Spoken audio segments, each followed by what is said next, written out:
एक सवाल हमने ये भी पूछा था इस सर्वे में, पीरजादा से ममता को नुकसान होगा? हां कहने वाले 33% लोग हैं, नहीं कहने वाले 34% लोग हैं, और कह नहीं सकते की स्थिति में 33% लोग हैं। ये देखिए, ये आंकड़े जो आपके सामने हैं, जो मैं आपको दिखा रहा हूं।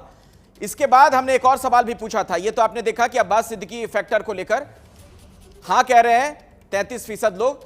इसके बाद हमने पूछा कि एमआईएम के चुनाव लड़ने से बीजेपी को फायदा होगा, यह सवाल भी हमने पूछा था। यह देखिए जवाब में क्या कह रहे हैं लोग। हां कहने वाले 39% लोग हैं, नहीं कह रहे हैं 35% लोग, और कह नहीं सकते वाला जो क्राउड है, जो भीड़ है, वो 26% ऐसे लोग हैं। सुमित, ये एक इंपॉर्टेंट चीज हो जाती है, मुस्लिम वोटर का क्या होने वाला है, क्योंकि बहुत बड़ा स्ट्रेंथ है टीएमसी का, ये जो 30-32% वोटर है।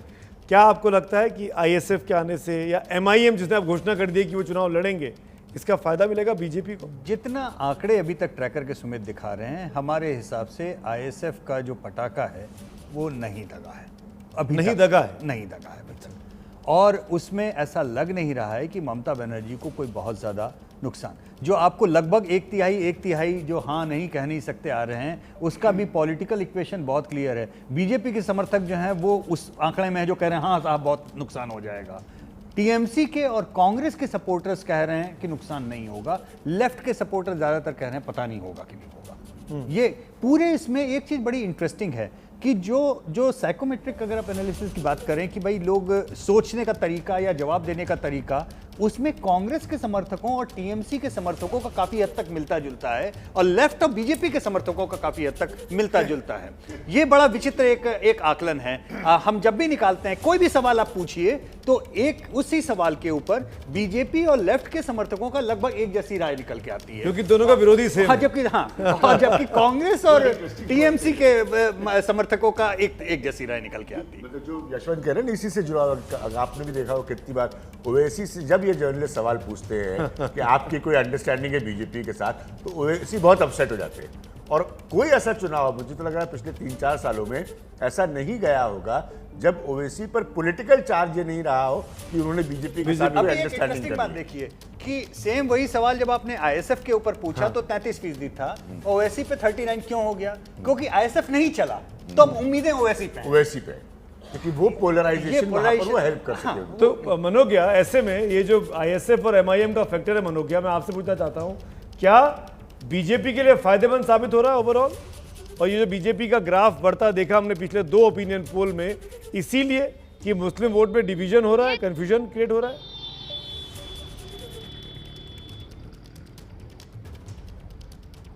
मनोज्ञा, ध्रुवीकरण बहुत बड़ा इशू है। जय श्री राम जो 23 जनवरी को विक्टोरिया मेमोरियल से ममता बनर्जी ने ऑब्जेक्शन कर दिया, ये 2019 का पार्ट 2 था। लेकिन अगर हम इन सबको देखें, इन सारे आंकड़ों को देखें, तो इस समय 37 सीटों पर आईएसएफ है और 13 सीटों पर सिर्फ मुर्शिदाबाद में एआईएमआईएम। 50 सीटों का ये मिश्रण ये बहुत अच्छे से जानता है कि ये सबसे ज्यादा नुकसान टीएमसी का करेगा, इसलिए फायदा इसमें बीजेपी को होगा। लेकिन इसमें एक बात और है, वाम मोर्चा ने भले ही हाथ थाम लिया हो आईएसएफ का, लेकिन नाराजगी वाम मोर्चा में भी है कि आखिरकार हमें सेक्युलर का जो हमेशा एक तमगा हमारे साथ रहता था, अब उसी पर आरोप और खंडन करना बड़ा मुश्किल हो रहा है। पार्टी ये बखूबी जानती है कि जिस तरह से जमीनी स्तर पर लड़ रही है उसका फायदा नुकसान होगा, लेकिन मैं ये मानती हूँ कि आईएसएफ का बहुत बड़ा नुकसान तृणमूल कांग्रेस को होगा, जितना फायदा और उसका सीधा फायदा बीजेपी को मिलेगा। जी, मेरे साथ रोहन गुप्ता कांग्रेस पार्टी के प्रवक्ता हैं, जुड़ चुके हैं इस वक्त। रोहन, ऐसा लगता है कि 2 बिल्लियों की लड़ाई में बंदर का फायदा होने वाला है और नुकसान कुल मिलाकर आपके गठबंधन को हो जाएगा। देखिए, आप बंदर किसको बोल रहे हैं, बिल्ली किसको बोल रहे हैं, मुझे नहीं मालूम है, पर मुझे ये मालूम है कि मोदी और दीदी की लड़ाई में बंगाल पिस रहा है, और आप जब परिणाम देखेंगे तब आपको मालूम चलेगा कि बंगाल किस तरफ जा रहा है। काफी समय से मैं आपकी डिबेट देख रहा हूं, सर्वे देख रहा हूं, मुझे बताइए कहीं पे भी बंगाल की जनता पे कोई सवाल है क्या कि बंगाल की जनता को क्या लगता है कि कैसा है सरकार का परफॉर्मेंस, या कितने वादे पूरे गए, केंद्र सरकार ने जो वादे किए क्या उसको बंगाल का कोई फायदा हुआ? एक भी सवाल नहीं है। रोहन, ये सवाल भी है, ये सवाल भी आएगा। और एक चीज लेकिन रोहन बड़ी कंसिस्टेंट है, एक चीज बड़ी कंसिस्टेंट है, 15-16 जनवरी से हम लोग सर्वेस दिखा रहे हैं, आज हम 25-26 मार्च को आ गए हैं, करीब 1.5 महीने का 2 महीने का कार्यकाल है।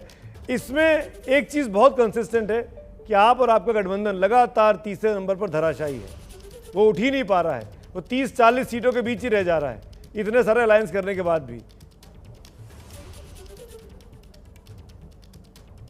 देखिए सुमित भाई, मैं वही बता रहा हूं कि जो असली मुद्दे जनता के मुद्दे हैं, जब परिणाम आएगा तभी आपको मालूम चलेगा। जैसे हमारी रैली अभी कल परसों हुई, अगर आपने उसको दिखाया होता तो मुझे लगता है कि आपके जो पोल है उसके ऊपर भी उसका असर दिखता। जितनी भी हमारी रैली हो रही है, जो ग्राउंड सपोर्ट हमको मिल रहा है, मैं आपसे विनती करना चाहूंगा, आपके रिपोर्टर अगर वो भी दिखाएंगे तो मुझे लगता है जनता तक सही पिक्चर पहुंचेगा।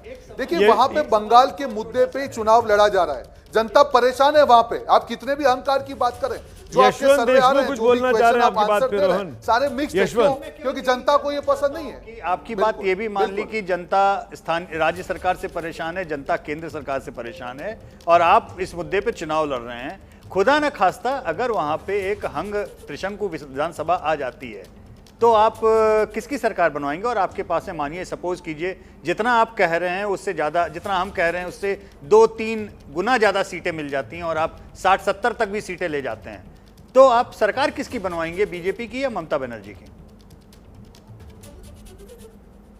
देखिए देशमुख जी, आपके काफी हमने सर्वे पास्ट में भी देखे हैं, बिहार में भी मैंने कई बार आपसे डिबेट किए, तभी आपको मैं वही बोलता था कि ये तय जनता करती है। मैं आपको ये बोलना चाह रहा हूं कि हम जिन मुद्दों पे चुनाव लड़ रहे हैं और जनता का हमको जो समर्थन मिल रहा है, ये नौबत ही नहीं आएगी। आप देखिएगा, हम भी यहाँ बैठे हैं, आप भी बैठे, कि हम डिबेट करेंगे।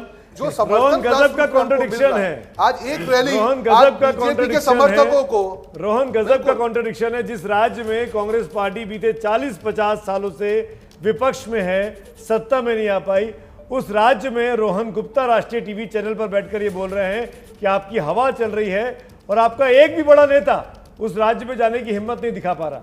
ना सोनिया जी, ना राहुल जी, ना प्रियंका जी। इनके एक नेता ने हमसे कहा था इस आपके चैनल पे कि कांग्रेस लीड लेगी जो हमारी गवर्नमेंट लोकल फॉर्मेशन लीडरशिप में। मैंने कहा मैं हिल जाऊंगा, जहां पे उन्होंने कहा आप हिल जाएंगे। मैं जवाब देना चाहूंगा। गवर्नमेंट फॉर्मेशन जी बोलिए, जवाब दीजिए।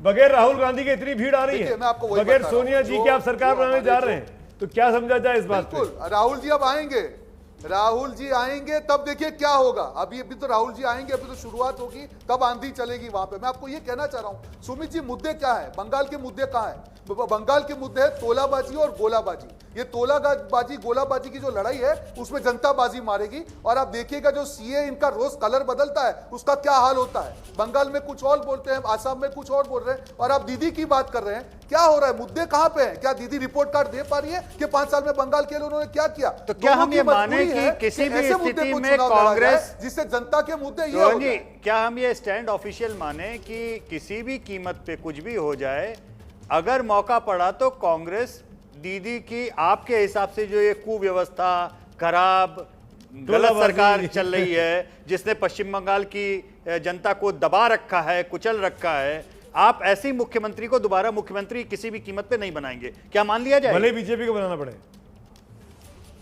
देखिए मैं आपको देशमुख जी, आप जो अपने शब्द मेरे मुंह में रखना चाह रहे हैं, वापस वही जवाब दे रहा हूं।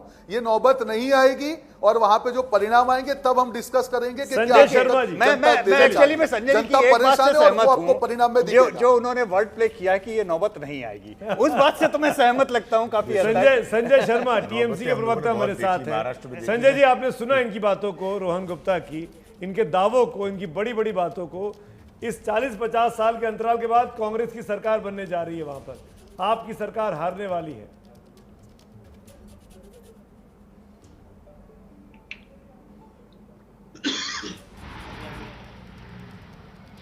ये दोनों, ये कांग्रेस वामो गठबंधन और ये भारतीय जनता पार्टी, इन दोनों के जो नेता है, इनकी जमीनी स्तर पर उतनी पकड़ दिखती नहीं है। भारतीय जनता पार्टी आईटीसीएल के माध्यम से प्रोपोगंडा के द्वारा बंगाल में सरकार बनाने की बात देख रही है, जो एक दिवा स्वप्न साबित होगा, और आगामी 2 मई को 2/3 बहुमत से तृणमूल की गवर्नमेंट वापस बंगाल में बनेगी। एक चीज स्पष्ट करना चाहूंगा कि बंगाल की सरकार के बारे में और तृणमूल के शासन के बारे में ये बीजेपी वाले कहते हैं और गोलाबाजी और कटमनी, जबकि ये सारे अध्याय 2011 तक समाप्त हो चुके हैं। 2011 के बाद बंगाल में जननेत्री दीदी ममता बनर्जी की सरकार है, या हड़ताल होनी बंद हो गई, या कर्म संस्कृति वापस लौट कर आई है, और यहाँ चहुमुखी विकास पश्चिम बंगाल का हुआ है। 2011 में पश्चिम बंगाल की जितनी राजस्व की जो तो प्राप्त होती थी, आज 2021 संजय जी आप जो वादे दावे कर रहे हैं, ये बीते 1.5-2 महीने से हम लोग सुन रहे हैं। अगले 1 महीने भी आपको और करना है। 8 फेज का चुनाव है। पहले चरण के लिए आज कल कैंपेन खत्म हो जाएगा। निखिल प्रसून बीजेपी के प्रवक्ता मेरे साथ हैं। आपकी बात सुनकर हाथ उठा रहे थे, लेकिन टोलाबाजी, मारपीट, हत्याएं, ये कड़वा सच है। इसको मानना होगा आपको संजय शर्मा। रोज टीवी पर हमारे तमाम रिपोर्टर्स, हमारे सहयोगी इसको झेलते आ रहे हैं, जूझते आ रहे हैं। निखिल प्रसून, आप कुछ कहना चाह रहे थे? जी नमस्कार। देखिए, पश्चिम बंगाल में जो सबसे बड़ा मुद्दा है वो लोकतंत्र का पुनर्स्थापन है। जिस तरह जो पंचायत चुनाव हुए, जिसमें कि 1/3 से ज्यादा जो उम्मीदवार हैं उन्हें पर्चा नहीं भरने दिया गया, उसके बाद एक हिंसा की राजनीति, जो हिंसा का तांडव हुआ, जिसके तहत हमारे 140 से ज्यादा कार्यकर्ता कालकलवित हो गए। और जिस तरह पाड़ा पाड़ा में, हर एक गांव में, हर एक गली में जिस तरह कटमनी के कल्चर को यहाँ संस्थागत स्वरूप दे दिया गया और भ्रष्टाचार को एक इंस्टीट्यूशनलाइज कर दिया गया, इसकी वजह से यहाँ की जनता त्राहिमाम कर रही है। आज देखिए, किसानों का जो 8400 करोड़ रुपया है उनके खाते में नहीं गया। आज देखिए कि जो ट्राइबल लोग हैं, कन्वेंशनली हमारे साथ रहे हैं और क्षमता के साथ हमारे पीछे अग्रसर है, जो मटुआ समाज है, जिनको कि हम लोगों ने नागरिकता देने का एक प्रावधान रखा, वो दलित भी है। हमारा जो CAA है, हमारी दलित विकास की अवधारणा को परिपोषित करता है, जिसमें कि तृणमूल कांग्रेस ने हमेशा अरंगा लगाया। तो ये सारी चीजें हैं, सारी चीजें हत्या हो जाती है वहां अपने पर, आप और उसके अंतिम चुनाव बंगाल में चल रहा है। चुनाव बंगाल में चल रहा है। Let him speak. Nikhil Prasoon ji को मैं आऊंगा, आप हाथ उठाइए, मैं आऊंगा आपके पास। एक के ऊपर एक बोलते हैं, समझ में नहीं आता है। वैसे ही सिग्नल का मैन्युफैक्चर्ड सिंपैथी, एक जो है कृत्रिम तरह का एक सिंपैथी गढ़ने का प्रयास किया गया, क्योंकि पश्चिम बंगाल की जनता काफी मैच्योर्ड है, इंटेलिजेंट है। उन्होंने इनका पूरा गेम प्लान समझ लिया है। आज जिस तरह से पैरा टीचर सड़कों पे बैठे, उन्हें सैलरी नहीं मिल रही, 7th पे कमीशन नहीं लागू हुआ, जिस तरह से किसानों के साथ जो चीजें हुई,